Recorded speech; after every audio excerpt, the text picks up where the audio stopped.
Most of y'all have visions and ideas that are sent to you, and you're trying to explain it to other people, and because they were never sent the vision, most of y'all say, well, maybe it's not meant to be. That was something that God sent you. That was your vision, your idea. It's not his or not hers. So what ends up happening is your family, your friends, they end up talking you out of your individual experience that you have with God. Why don't you show the world who you really are? Many of us secretly feel like we have so much less to offer than what people expect. And that even when people compliment us, we figure that the reason that they're complimenting us is because they don't really see us for who we are. If you take the lead, you will become a target. But just because they're shooting at you doesn't mean they shot you. In fact, some of you should rejoice in the fact that somebody has emptied out their quiver of arrows shooting at you, and you are still here. Watch out for we's, because people will control you with a we, and you will miss your opportunity trying to be loyal to the we, and all of a sudden, in order to fit in your sociological environment, you passed up the promotion, you passed up the position that you wanted to take because you want the people you're sitting beside to like you and accept you.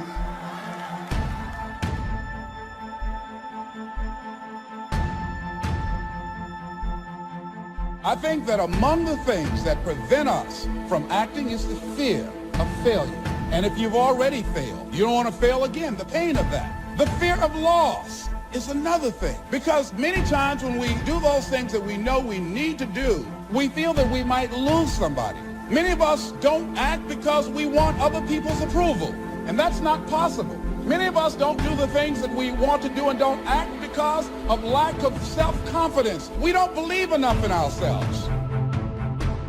The little decisions that you make, they matter. They add up, and you have to connect those dots. Otherwise, you don't know where you're going to end up, and it might be bad. I just beat me. This ain't about nobody else. I just beat me. If I can keep beating myself, pause, if I can keep doing that, then that means that I'm in a battle with the only person that I really want and beat, and that's me. I don't care about anybody else. I have no worry or gripe about the next man or woman's journey.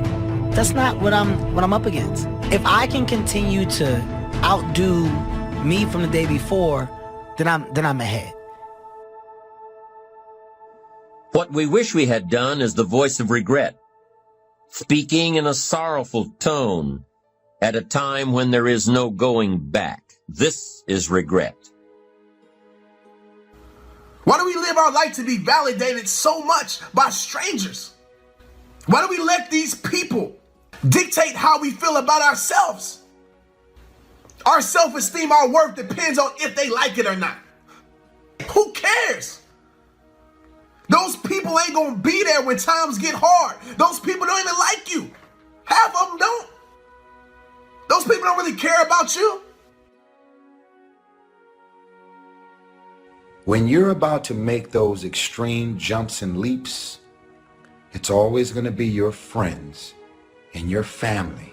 They will be the first ones to try and talk you out of what God has put on your heart to do. If you got anything left, you ought to stop right where you are and give God some praise. I made some mistakes, but I got something left. I almost died, but I got something left. Been through a divorce, but I got something left. Had to send my children back home, but I got something left. Moved back here with my mama, but I got something left.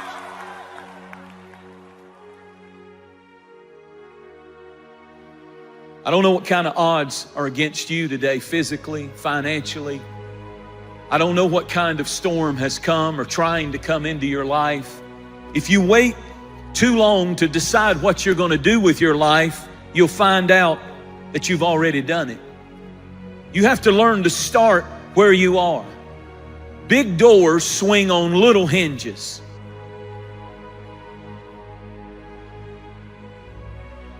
When you start renaming it and you start reframing it and you choose to remain in it, what happens is you produce this word. It's called resiliency.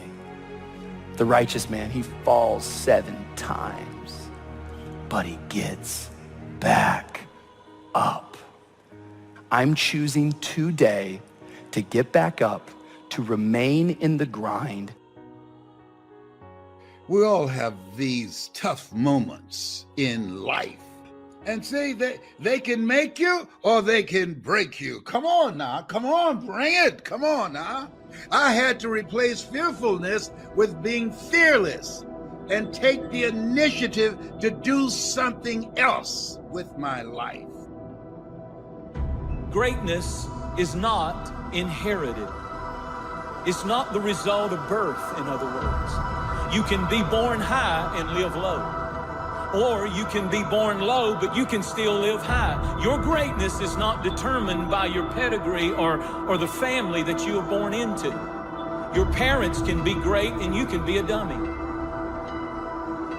The key to your future is the successful management of time and change. You can't stop time, so all you can do with them is manage them. And you become what you are based on how you manage both of them. All the rearview mirror does is allows you to see what you've passed and to prevent what you've passed from coming up on you again. The windshield is your future. It's where you're going.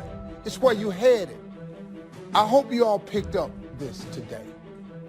And think about that, how that affects your life. Don't dilute the vision and don't pollute it with how you want it.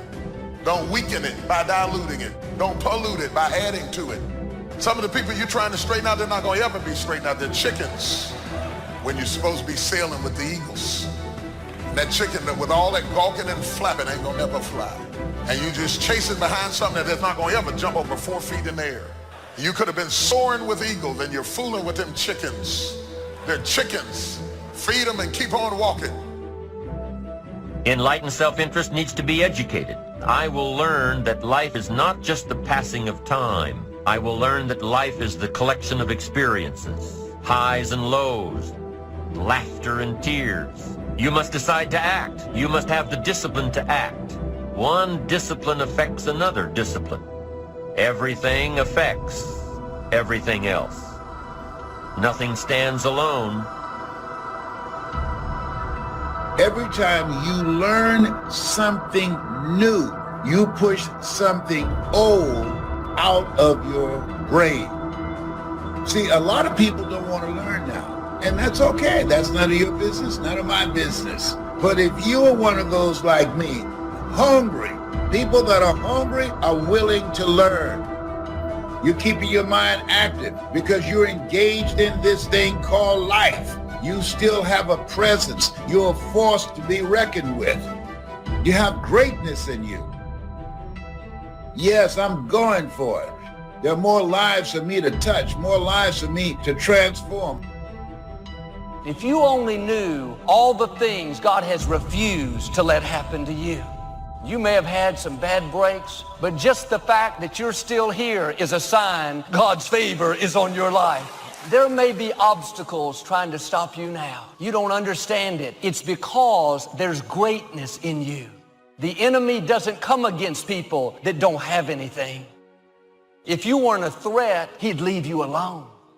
Yes, I have big obstacles, but I know it's because I have a big destiny. Had some bad breaks, but they could not finish me off. I'm still standing. Many times when God starts training you, he trains you with trouble, exposing you to various degrees of frustrating situations and then critiquing your response so that you can learn how you should have handled this particular situation. Step back and ask yourself the question, what do I do that's absolutely amazing? What do I do that's effortless to me? And what makes me feel confident? Figure that out. Whatever that may be, hold on to that and focus in on that and anchor into it. So when you do go into this new skill, realize it's a process, just like the other skills you've learned on your journey. The more you practice something, the better you get at it. Now do your part. Stay in faith. Don't go around complaining about what didn't work out, what you didn't get. God will make up for what was unfair. He will pay you back for the wrongs that were done. He's a God of justice. We all get the same amount in a day. Every day is 24 hours. And some people are very, very fruitful and effective, and some people just waste their time day after day after day. And that's a choice that we make. But there's one thing about time. Once it goes by, you never get it back. So how tragic it is to waste any day of your life. I think we need to live every day like it was our very last one, and live it to the absolute fullest that we can live it. Commit yourself to learning. Feed your mind. Sharpen your interest in two major subjects, life and people. Learn more on how to get the most from life. Learn all that you can so that you can become all that you can become. Learning is the beginning of a life worth living. Learning is the beginning of happiness. Learning is the beginning of spirituality and faith. Learning and searching is where the process of creating your own personal miracle begins.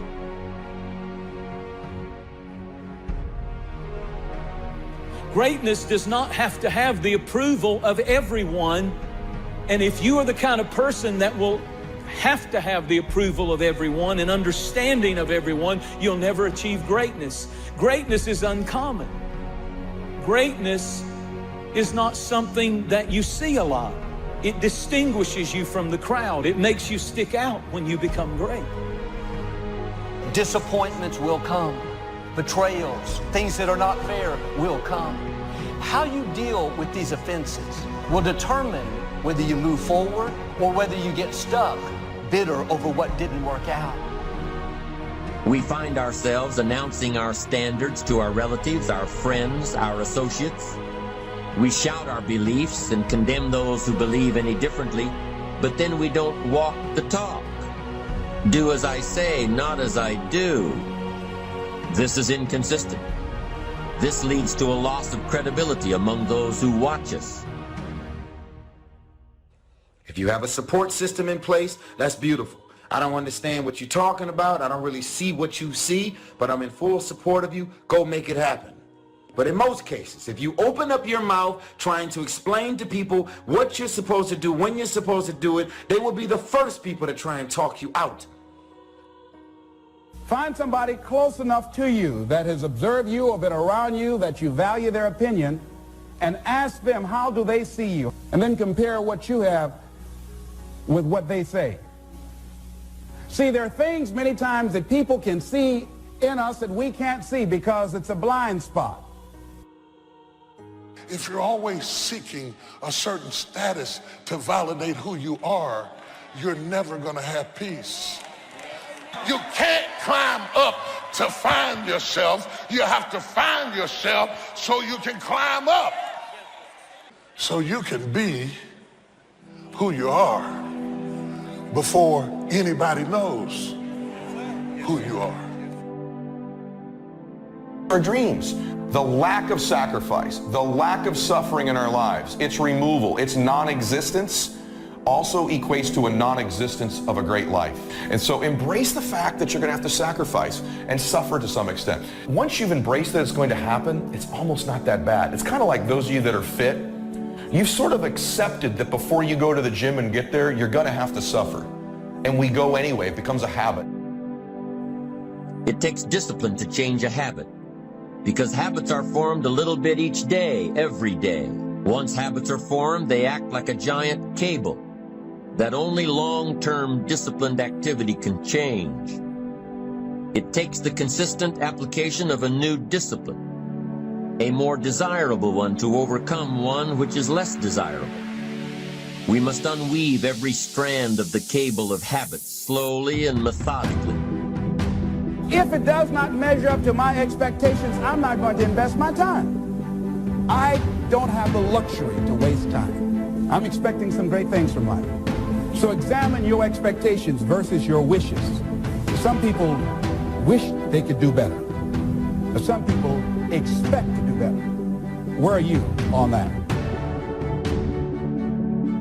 I've learned life is full of wounded people. People that haven't dealt with the negative things in their past. At times they'll be disrespectful. You can't stop the offense from coming, but you can keep it from getting down in you. How much more could you accomplish if you would start letting things go? How much better relationships would you have if you would get emotionally healthy? If you would let go of what people said? Time is an amazing power.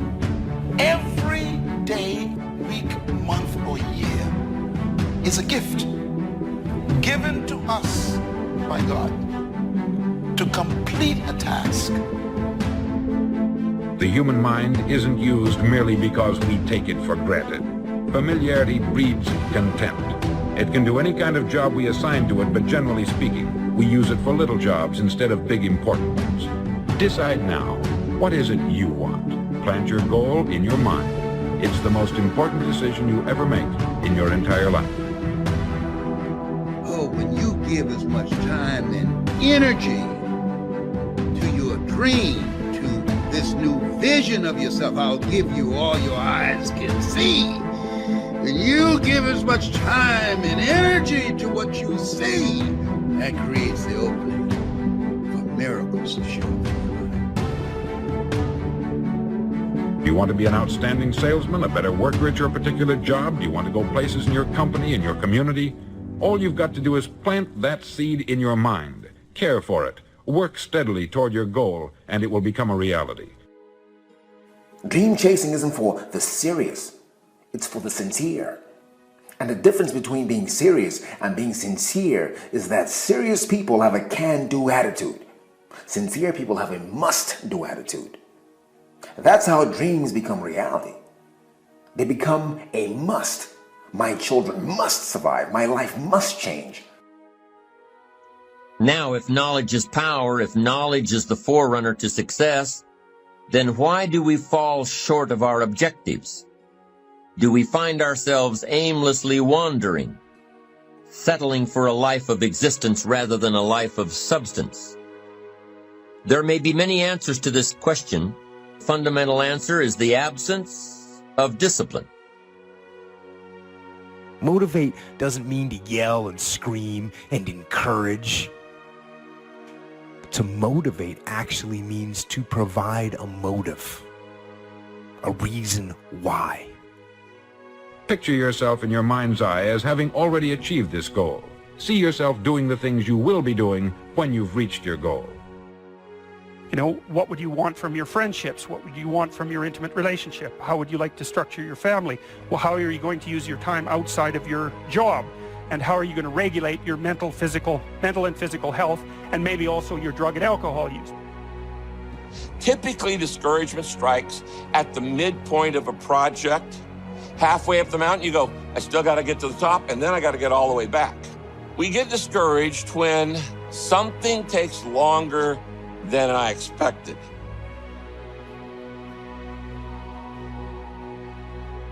Once you start becoming aware of the power of thought, just look around you at everything that you see. It all began with a thought. We become what we think about. And that is probably one of the most important principles in learning to manifest. What we have to look at is basically the obstacles that we have conditioned ourselves. And you notice I say that we have conditioned ourselves, because I have never believed that we need to be putting the responsibility on someone else. If you're conditioned, it's because you have allowed yourself to become that. You know, if you start with the presumption that there's a baseline of suffering in life and that can be exaggerated as a consequence of human failing, as a consequence of malevolence and betrayal and self-betrayal and deceit and all those things that we do to each other and ourselves that we know that aren't good, that amplifies the suffering. But you need something to put up against that. And what you put up against that is meaning. Meaning is actually the instinct that helps you guide yourself through that catastrophe. And most of that meaning is to be found in the adoption of responsibility. Anticipation is the ultimate advantage. Winners, leaders anticipate, losers react. The reason you get beat is you don't know where things are happening, so you're reacting. Reaction is always stressful. And yet so much of our life is predictable if we just were to study it, not be caught up in our day-to-day. It's predictable the challenges you're going to have in your relationships or with your kids or with your body. These are predictable. And if you were to anticipate these things and put a strategy in place, you can take it all out and have the quality of life that you deserve. Those that anticipate, those that lead, and then there's those that follow. The followers are the reactionaries.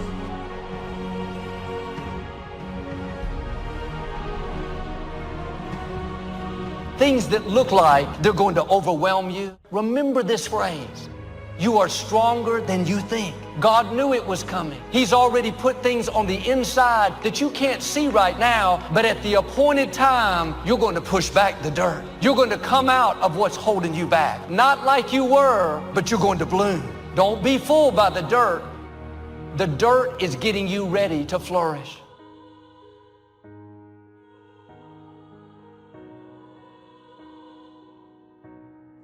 The system we live in and contribute to is designed to make the easiest things in life the most unprofitable. Our world is and always will be a constant battle between the life of ease and its momentary rewards and a life of discipline. Each has its own price, the price of discipline or the price of regret. We will pay one or the other. Somebody said there's some good in the worst of us and some bad in the best of us. I want you to become involved in an active process to get some clutter out of your life. Start working on it. I'm going home tonight to clean my closets. Let's go home. Let that be our task this week.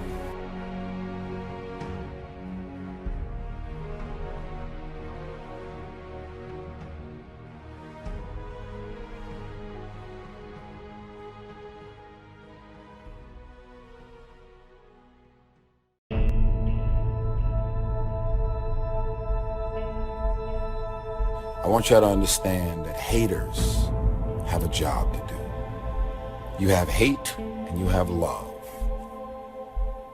Never give a hater a stage to stand on, because they want nothing more than to be negative or do something negative and then have everybody to give them attention about it. Think about how far a hater will go. I've learned that insecure people will go above and beyond to create insecurities. Hurt people will go above and beyond to hurt people. Misery loves company, but people go so far. When you're miserable and you're a negative person, you go very far to create misery and negativity in other people's lives. So I've learned to laugh. Some of it doesn't feel good to receive it, but I've learned to laugh at it because you understand that people have a job to do. Haters, being a hater is a full-time job. Being a miserable person who has a job to create misery for other people's lives is a full-time job. I mean, who wants to be unemployed? There are some folks in it that will just hate you because God likes you.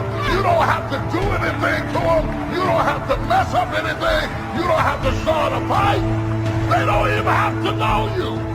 Most of my haters have never met me. I couldn't have done nothing to you because I don't even know you. How you gonna hate me and you don't even know me? Give me a chance to earn your hate. I just want to talk to you about haters for a second, because we all got them. Everybody got haters. I didn't even know I had these many haters. Till I go on the internet, there they are. They just waiting on me. They don't even know me. They don't know you. They just be saying stuff. You don't even know where it come from. That's why we have good and we have evil. And at the same time, what I have an appreciation about is if you're online or if you run into somebody and they just so happens to be a hater and they end up saying something to you that will actually change your life and make you a better person. You may not like the way they're saying it, but if they're saying something that's the truth that could actually impact you and make a difference, then you're supposed to remain a student of life, to learn, even if what you're learning is coming from a hater. Take the lesson from it, grow, mature, understand it, process, and then make the adjustments, and then you keep it moving. Understand that haters have a job to do. Process it, understand it. It balances our world.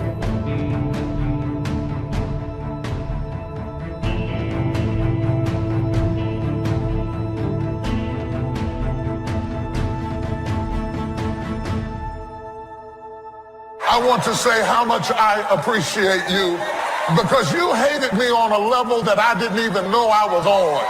And you hated me so long that I had to go back and stare at myself to see what you saw in me that made you hate me that bad. And I started discovering who I was because you changed my perception. To everyone who is watching this video, no matter what you are doing to achieve a goal or to accomplish a mission or to improve yourself or change for the good for yourself, and you want to see changes in your life, despite of any one of those things that you are focusing on doing, you have to understand something. There are always going to be a certain group of people who are going to hate on you for no apparent reason. But it's going to be dependent on how you respond to it and react to it.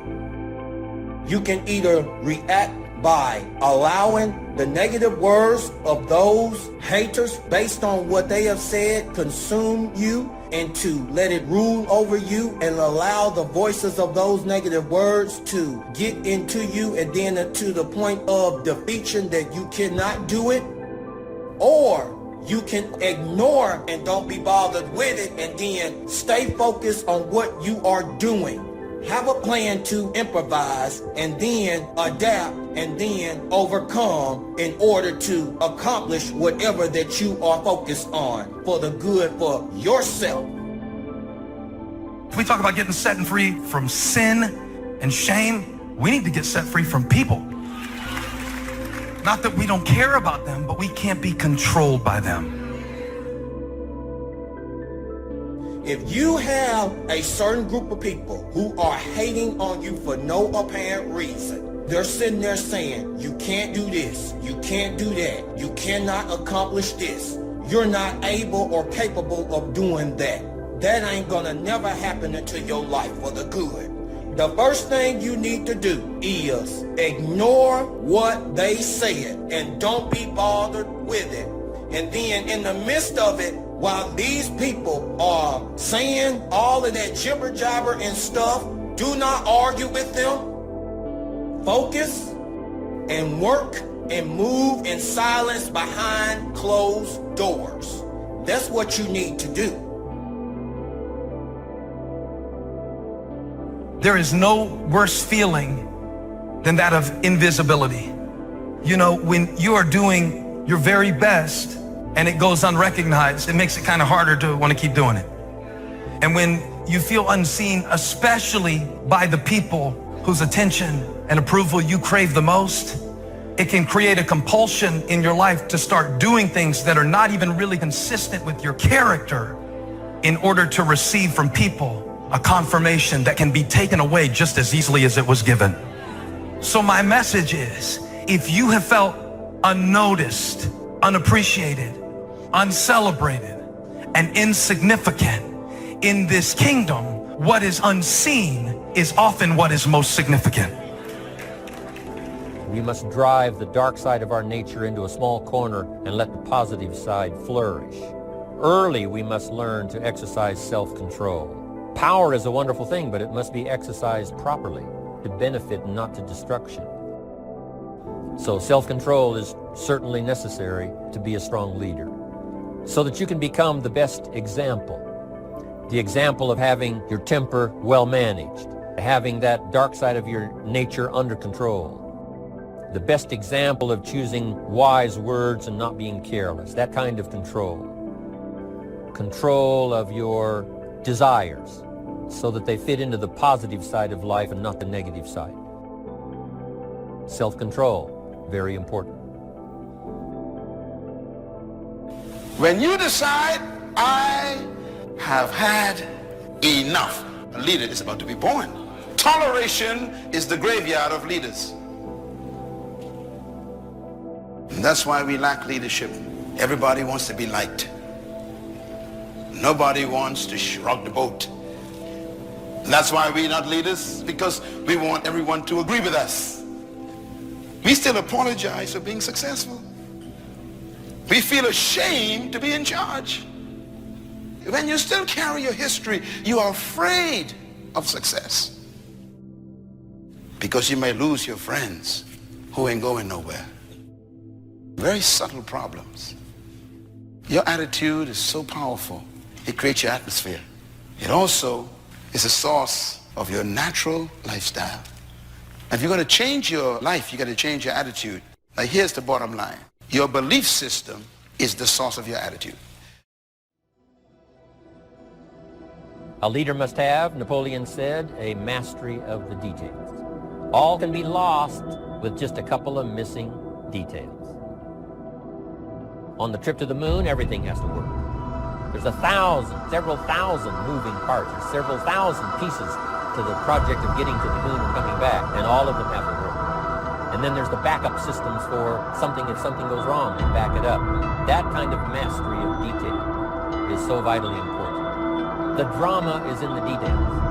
Master the details. Good advice, Napoleon Hill.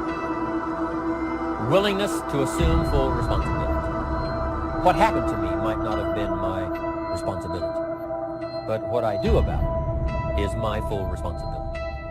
If a hailstorm destroys the farmer's crop, he wasn't responsible for that. But his responsibility now begins when the hailstorm is over, when he asks the question of himself, what should I do now? Wherever you are in the world, just do me a favor and share this video. Because just maybe somebody is at home stressed, depressed, frustrated, miserable, because they're on the receiving end of hate. When you guys could make a difference in somebody's out there life. Understand, they have a job to do. Look for the lesson in the hate. Learn from it, grow from it, mature from it, process it, and then you keep it moving.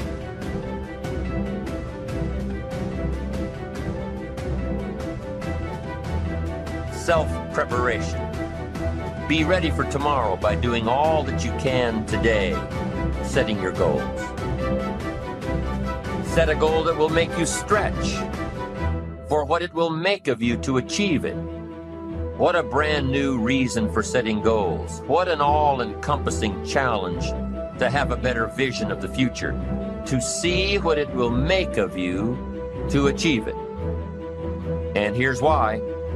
The greatest value in life is not what you get. The greatest value in life is what you become. The major question to ask on the job is not, what am I getting here? The major question to ask is, what am I becoming here? It's not what you get that makes you valuable. It's what you become that makes you valuable. Set the kind of goals that will make something of you to achieve them. So there you have the two components of positive self-direction. Number one, self-knowledge, knowing who you are, what you want to do with your life. And number two, self-preparation, getting ready for the opportunities before they come your way. You need both aspects for positive self-direction. Figuring out who you are and what you want. And being prepared for the day you reach your goals. Being ready. Being worthy. Becoming the person you need to be in pursuit of what you want. What good is an opportunity if you're not prepared to take advantage of it? It's no good. Won't do a thing for you. Be prepared. Now here's what's called the self-knowledge acid test. Quickly, without thinking too much about it, quickly list your 3 most important long-term work-related goals. Is it a client you've been trying to sign for several months? Is it a major sale you've been trying to make? Is it a promotion? Is it a partnership in the firm? Quickly list your 3 most important long-term work-related goals. Achievements that you want to make. Achievements that will take a while to get. Write them down. Again, without thinking too much about it, quickly list your 3 most important personal and spiritual goals. Things that will make a difference in your personal life.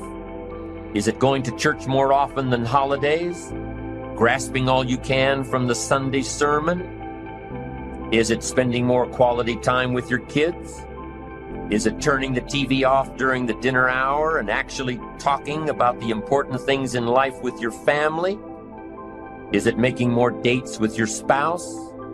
Is it planning a much-needed family vacation? What is it? What are the important goals in your personal and spiritual life? Is one of them making a conscious effort to exercise more, to eat better, to lose some weight, to get in shape? What are the 3 most important personal and spiritual goals that you have? Write them down. Doesn't matter what they are, just write them down. Now, take some time to really visualize what the achievement of these goals would look like. What does your future hold for you if you landed that big client? What does your future look like if you got that promotion? If you spent more time with your family? If you planned more outings with your spouse? What does your future look like? Really spend some time on this now. It's important stuff. What does it all look like? Ask yourself, is this really my goal? Is this truly what I want? Is it a positive goal? Is it important enough to me to become what it takes to reach this goal? Is it mine? Is it worth it? If your 3 goals on the career side and 3 goals on the personal side don't stand up to these questions, you need to take some time to carefully redefine a few things. Redefine your list. Redefine where it is that these goals came from. Redefine what actually is important to you. Redefine how hard you'll really work to get them. Now, there are 2 parts to this goal setting and redefining process. There's 2 parts. Number 1, don't set your goals too low. An interesting thing that we teach in leadership, don't join an easy crowd. You won't grow. Go where the expectations are high. Go where the demands are high. Go where the pressure is on to perform, to grow, to change, to develop, to read, to study, to develop skills. Now here's the second part on setting goals. Number 1 is don't set your goals too low. Number 2 is don't compromise. Don't sell out. There were some things I went for back in those early years that I paid too big a price for.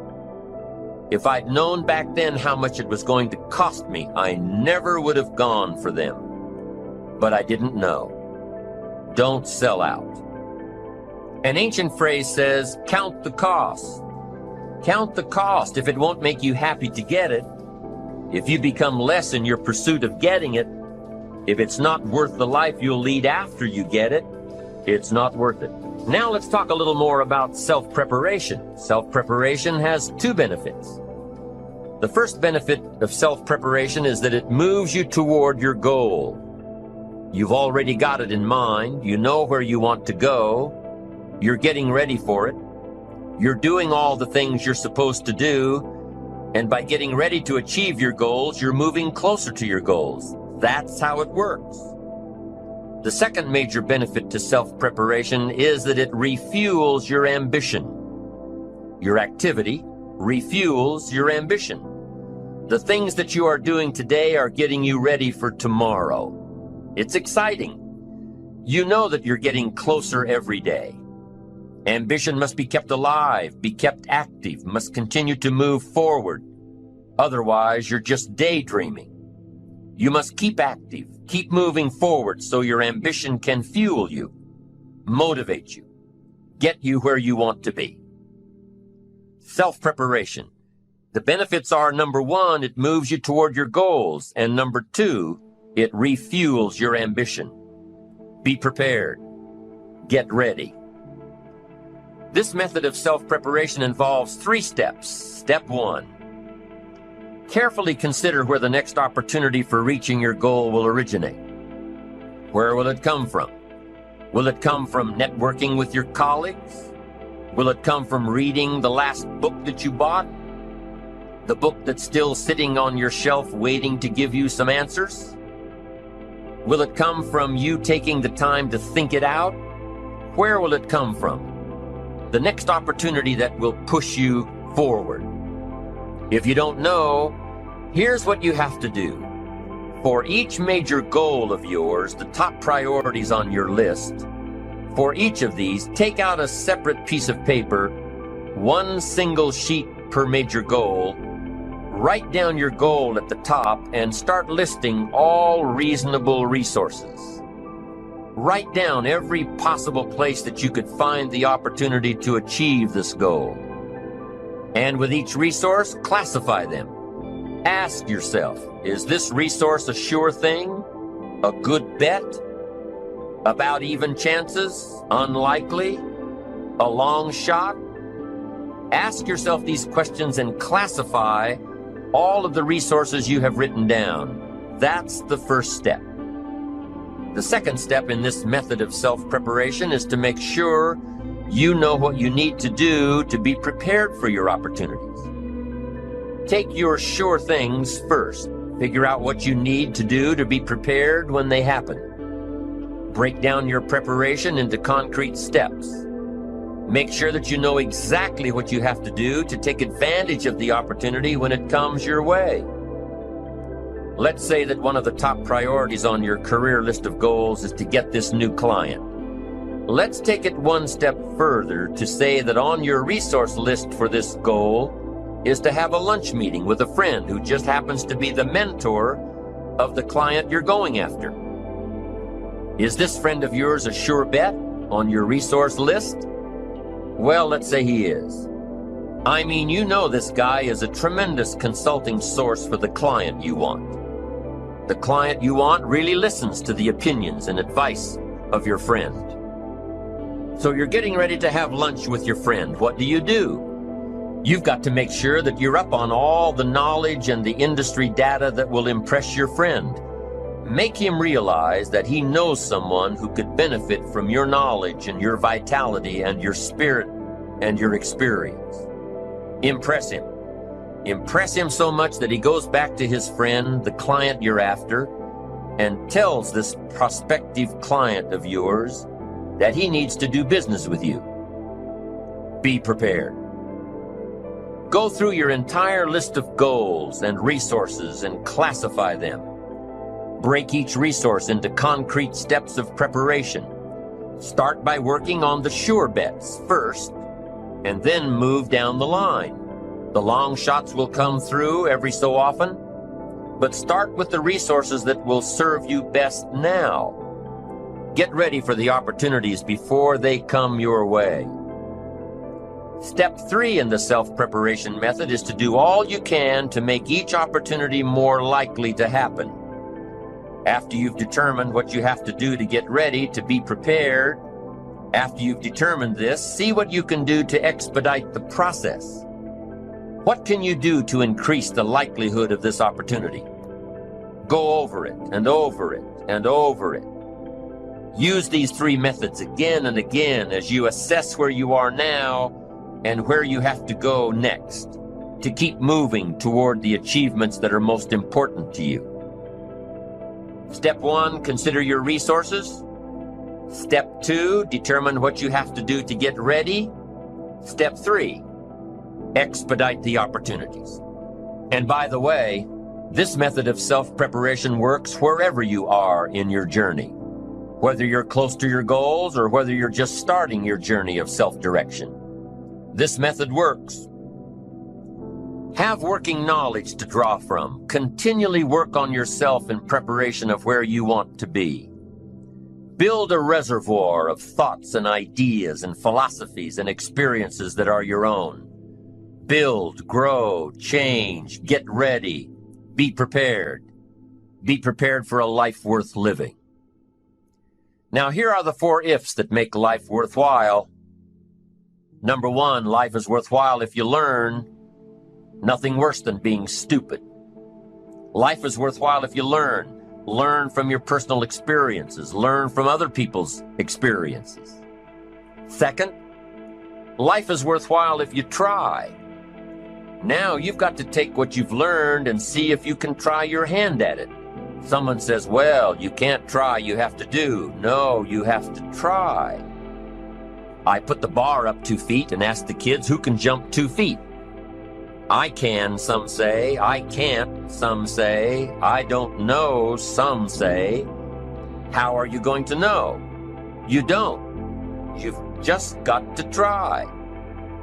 Just back off and run at it. How are you going to know if you don't try? Now, what if you knock the bar down? Does that mean you can't jump 2 feet? No. You have to what? Try it again. Of course, you have to try. Try it another way, but try. Try your hand at it.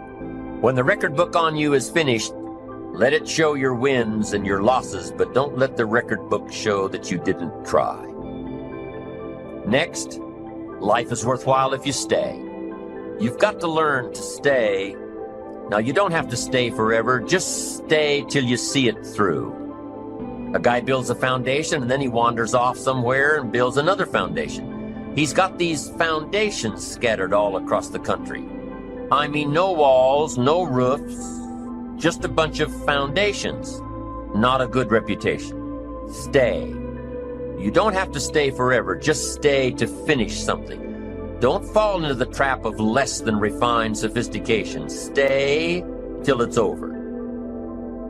The fourth if that makes life worthwhile: 1 is if you learn, 2 is if you try, 3 is if you stay, and fourth if that makes life worthwhile is if you care.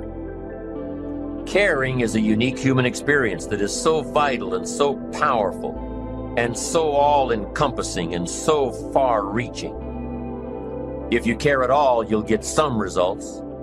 If you care enough, you can get magnificent.